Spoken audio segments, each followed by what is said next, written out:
Good morning, everyone. I am Clarife Montes Claros from Group 5, and today we will be discussing one of the philosophies of education, which is essentialism.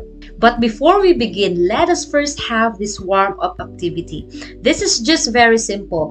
All you have to do is to rearrange the letters to find the word by playing this word puzzle game. Are you ready? Let's begin. For round 1, your clue is fundamental or essential. Now, what do you think is this word? Great! So easy, right? The word is basic.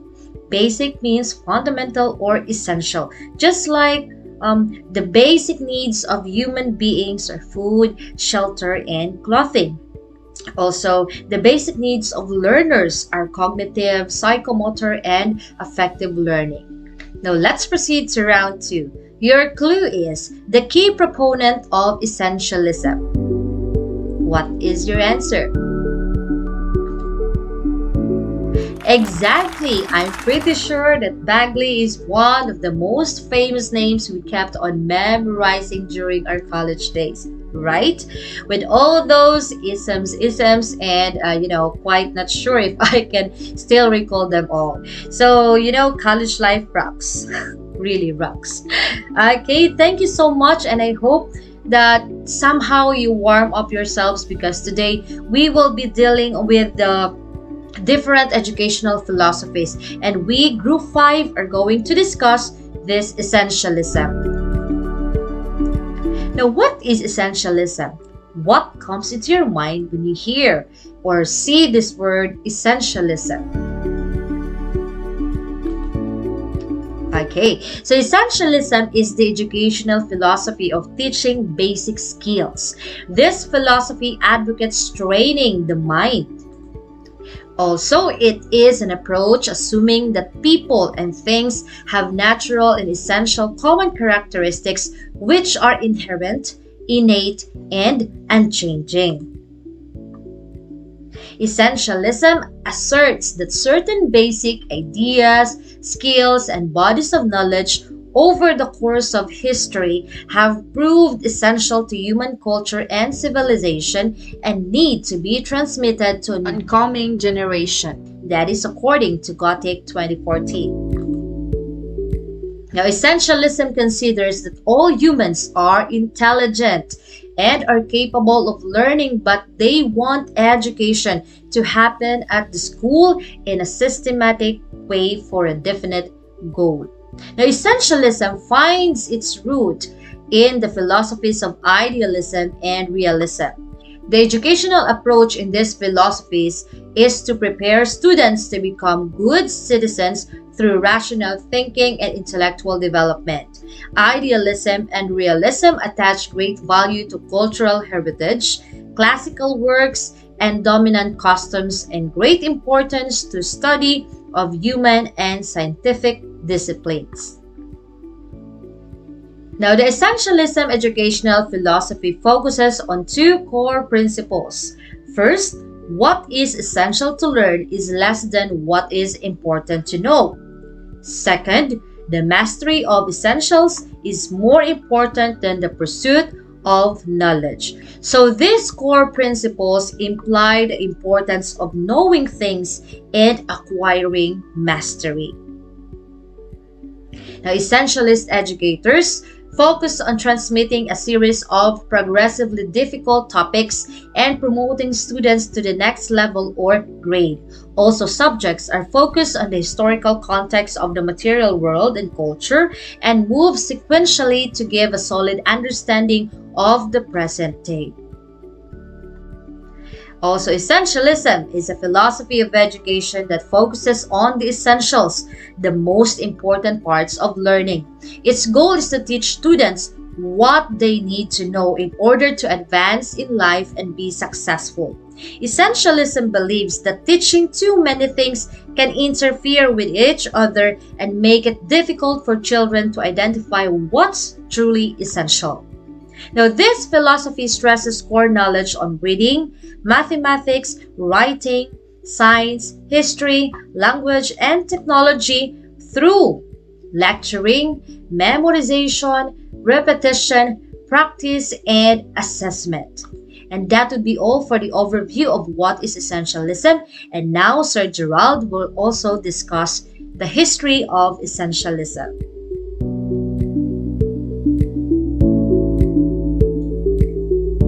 So, good day, classmate. Listen. So, they share common characteristics or opinion or outlook about the philosophy of essentialism. So, neo-essentialism was created to try to appease or to relieve the problem or the problems facing the United States about the educational system at the time.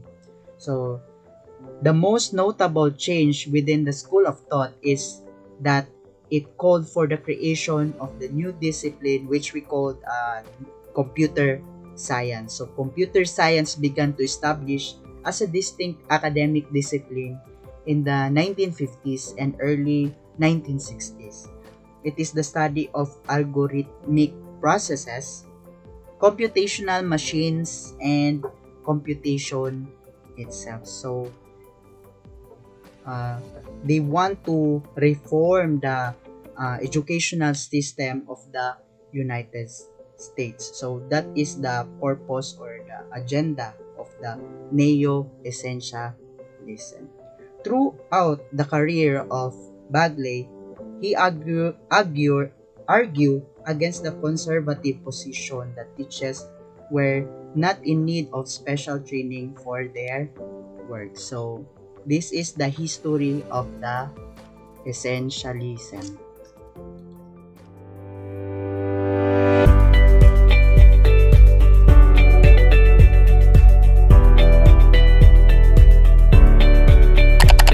Good afternoon, everyone. This is Kayla G. Fernandez Morial, and now I will be talking about the proponents and their contribution to the philosophy of essentialism in education. Now, let's have first to the very famous and the very known founder of essentialism. We have William C. Bagley from 1874 to 1946. Now, he was one of the most influential advocates of essentialism. Bagley believed that education was not supposed to change society but to preserve it. Essentialist educators give us an idea of teaching the basic skills to every student in order to prepare them to the success in their culture as well as the world. Bagley said that we must use education in preserving our society rather than changing it. So the role of educators is to teach the students their basic needs and what is morally good. At a conference for the American Association of School Administrators in 1938, Bagley urged schools and educators to create what we know today to be vigilant in sticking to the core curriculum. Whatever things we have already learned, it is very important not to forget what are essentials and what are the basics.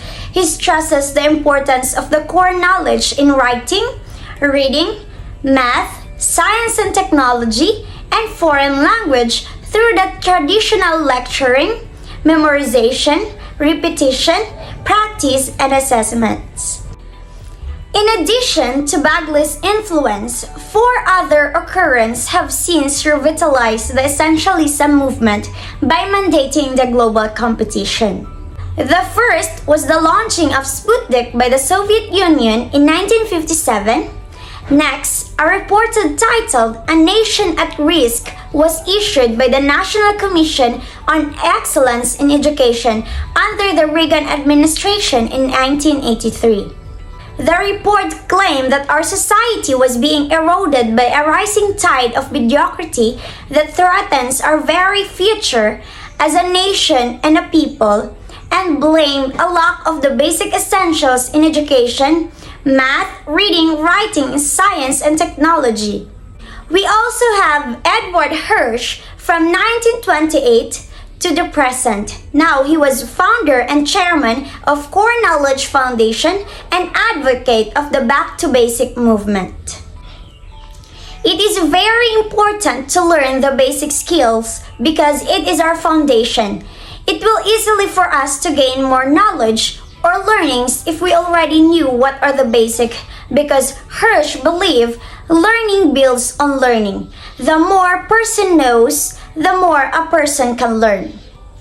Also, he said, existing knowledge is a mental velcro that allows additional knowledge to become attached in it. If we have mental memories about something and then we found new knowledge at the same time, we try to connect our mental memories or our prior knowledge to our new knowledge so that it would make sense and we can create meaning on it. The purpose of essentialism to education is to prepare students to be productive, contributing members of the society, to teach students the essentials they need, and essentially teach the basics. Now that's all, and thank you for listening. Good afternoon, everyone. This is Mabel Wilses Malayan, and I'll be continuing the report, which is the philosophy of essentialism, and I'll be focusing more on the aims and the methods of instruction. So let's start. Now let's proceed to the aims of the essentialism. Now, what are the aims of essentialism? Take note that the primary aim is to instill students with the essentials of academic knowledge. It also aims to develop character by instilling in them respect for authority. Emphasis is laid on ethics, values, morals, and disciplines, things that are not learned by books. Okay? Maybe the idea we can learn it from the books, but how will you put it into action? So essential is assuming that people and things have natural and essential common characteristics which are inherent, innate, and unchanging. Ethics, values, morals, and discipline are within us, and it's the task of the teacher to guide and help the students to bring the best out of it to develop these characteristics. It also wanted to provide students with strong academic foundations. Hard work is encouraged, and discipline is maintained, and basic knowledge and skills are focused upon. And for essentialists, the aim of education is to teach the young the essentials they need to live well in the modern world. So it's like preparing them for a more modernized world in the future.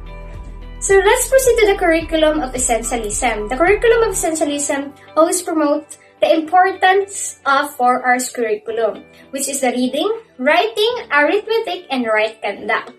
The core objective is for the students to learn the essential subject, those subjects that are prerequisite to the other subjects. So they are more focused on that, and provide students with a strong basic education such as reading, writing, speaking, and listening.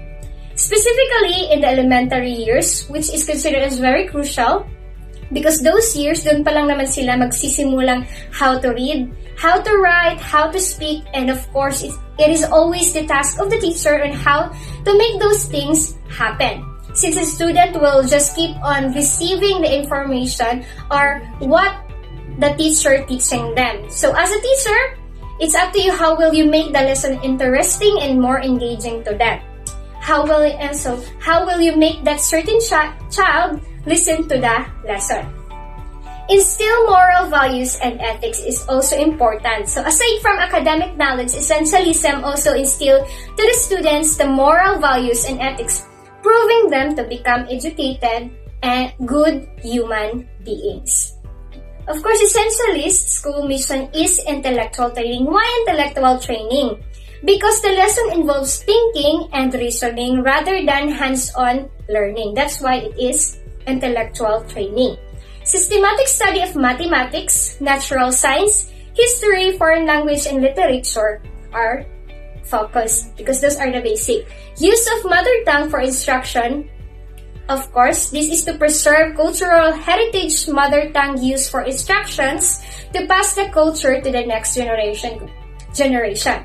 And traditional back to basic approach. So, essentialists believe that students' academic knowledge, patriotism, cultural heritage, and character development through traditional approach. Now, why?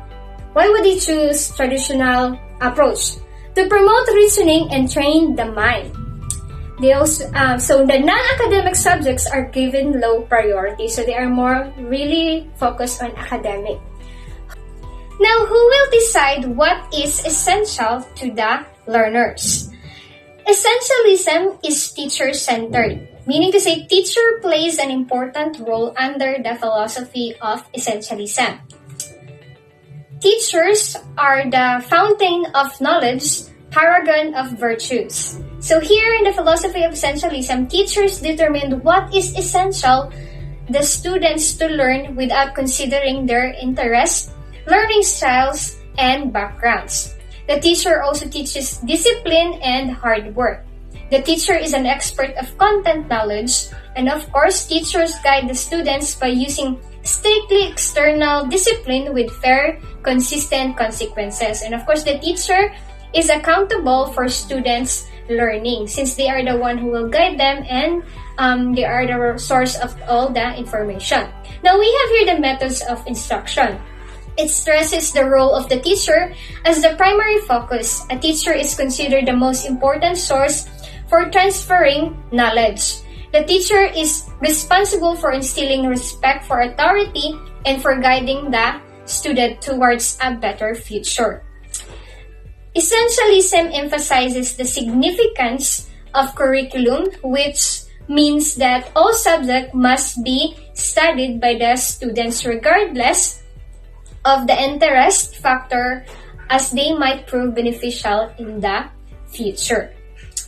And of course, teachers need to be patient, have a positive attitude, and need to effectively communicate with the students in order to assist in the development of a student's mind and body. So this is a must to have more effective flow of lesson, and the environment will become more welcoming for the students. So it's very important. And of course, the teacher and parents should plan out a proper future for the students and guide them accordingly with a proper discipline and system. Family plays a vital role because according to the basic principle of essentialism in education, parents' guidance is the most essential part. So the role of the parents is also very important, not only the teacher. So we have here the use instructional strategies, lectures, memorization, homework, teachers, and subject-centered mastery learning. And of course, as I could remember, we also experienced this. Sit in rows and taught, lectured in masses, are expected to sit, listen, and learn passively and be respectful while the teacher instructs. And of course, the use of evaluation method, the achievement test scores, or we have the standardized test to evaluate the student's progress. So we can say that the idea of essentialism is present on our educational system here on the Philippines. What is the role of the students? The students are passive and ready to learn what the teacher presents to them. So students will listen and learn and trust the teacher knows best. So the students here will only listen and take the passive role. So now let's proceed to the advantage and the disadvantage of the essentialism. First, the advantage is the stability of education. Since this philosophy follows a certain pattern and uses the traditional approach in back to basic ways. And we have also the next is the extreme orderly, academically systematic, and emphasizes discipline. While the disadvantage part is first, the student take more on the passive role on their education since the teacher is the only source and no emphasis on the student's interest and needs. That would be all. Thank you for listening. Good afternoon, everyone. My task is about essentialism examples in the classroom, or what is essentialist teacher inside the classroom. Essentialist teacher could teach students how to prioritize their work by focusing in just one task at a time. Teachers might also give students an opportunity for self-reflection by asking them about what they want from themselves and why they are doing this assignment. An essentialist would say that it is important to give your students a good education than to have them participate in extracurricular activities. Essentialism can be used as an organizational strategy, for example, by prioritizing tasks based on their importance or urgency. It may also be applied to one's personal life by eliminating unnecessary distractions and limiting the number of commitment has one has. Incorporate activities and exercises related to the philosophy of essentialism. Okay, the first example is about a primary colors. So this topic about the primary colors, the role of essentialist teacher here is to introduce or explain what are those primary colors, and then the teacher will cite some examples of an object that is inside the classroom that has these primary colors. After introducing or discussing about the primary colors, the teacher now are able to give an activity that the learners need to identify the primary colors in the color wheel. Label them with the beginning letter of each color name. As a teacher or essentialist teacher, you have to explain thoroughly your directions to your learners so that they can really understand what they are going to do.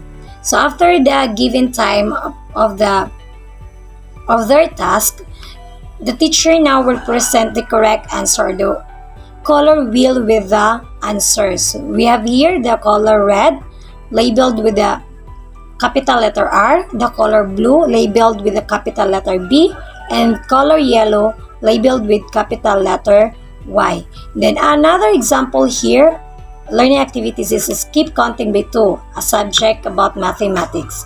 Skip counting by 2, we have here the repetition, the method of repetition, in which the teacher will give those numbers that skip counting by 2. For example, the teacher will say, we have here the skip counting by 2. We have here 2, 4, 6, 8, 10, 12, 13, 16, 18. Or we can add this number until the number of 100. So after that, the teacher will read or cite those skip counting by 2 numbers.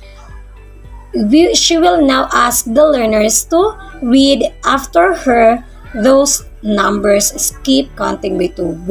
They will do it repeatedly until the learners can understand about, or they can already know about the numbers with skip counting by 2. So after the explanation, after that, the teacher now are able to give activity. For example, this one, that fill out the missing numbers. So filling out the missing numbers in the given activity. So another, we have here the multiplication table. So in this activity, we will apply the method of memorization. Diba? We have that in essentialism education, of a philosophy education, that the method we can have is memorization. So the teacher here asks or give the task to the learners that you will going to memorize the multiplication by table. But it doesn't mean that you are going to ask your learners that they will going to memorize the multiplication that has a multiplier by 1 until 9. So you can divide it by every day. They can have two numbers, and numbers that multiplied by 1, or numbers multiplied by 2. And then in this activity, you can also apply the daily life routine of your learners. You can add something, or you can explain about it by adding some experiences of your learners, daily life experiences. So we have here, let's try 7 times 3. Okay, you will ask your students. So if you really have done your memorization about multiplication table, so we can have this activity by trying to answer these numbers 7 times 3. Okay, you will ask your learners, and then after giving the answer, if they can answer it, that 7 times 3 is equals to 21, so you can also explain it to them how it is important in their lives as a learners, why they need to learn about multiplication table. So we also have here 9 times 2. Okay, we have 18. So another activity or learning activities here about this related to the English subject. So we have here the reading comprehension. So we have here the Sam and Ram, the title of the story. So it is applicable for grade 1 and grade 2. So we have here the CVC. Diba, in our essentialism, the basic that the teachers really need to teach the learners, one of this is reading. So the Sam and Ram here is about CVC letters that they need to learn. So in this story, the learners were not able to directly read the story, but the teacher will be the one to read first the story, and right after, she will guide the learners in reading the story. So we shall say that the teacher can ask their learners that you have to read after me. So if the teacher says Sam and Ram, so right after her, the learners Sam and Ram are twin sisters. So the learners also say twins are twin sisters. So it until the end of the story. So right after that, before they can really understand the lesson, so the teacher will explain all about what is all about the story. But we can also use the mother tongue, diba? Even in a especially in a far-flung area, we cannot assume that after reading those stories, especially English subjects, you cannot really assume that your learners can easily understand it. So you really have to, what do we call that? We have to translate it in their language. So not necessarily if they are Mandaya, you're really Mandaya. Visaya can your student understand it. So you can use a mother tongue so that they can answer the given questions. So that are those examples of essentialism of philosophy education inside the classroom. That would be all. Thank you. Thank you so much, Mom Janeline. Now there is a question here. How essentialists would evaluate students' learning? Do you have any idea? Okay, so essentialists evaluate students' learning through standardized tests, criterion reference tests, and not as likely to require portfolios. Now, in classroom management, using only textbooks, seated row by row, teacher, lecture, students listen, and then punishment, attempted behaviorism but without expertise. So it is reality testing. Now, essentialism is a philosophy that emphasizes the importance of only focusing on what is essential. Now, the idea behind this philosophy is to focus on your goals and priorities in life, rather than trying to do everything at once or being distracted by other things. It's about living with intention and focus. Now, essentialism is the philosophy that believes in getting rid of anything and everything that does not add value to your life. It's more than just decluttering.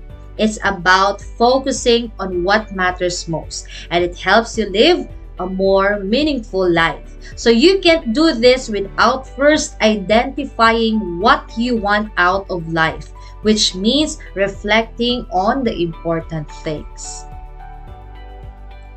And that would be all for our discussion today about essentialism. Thank you so much.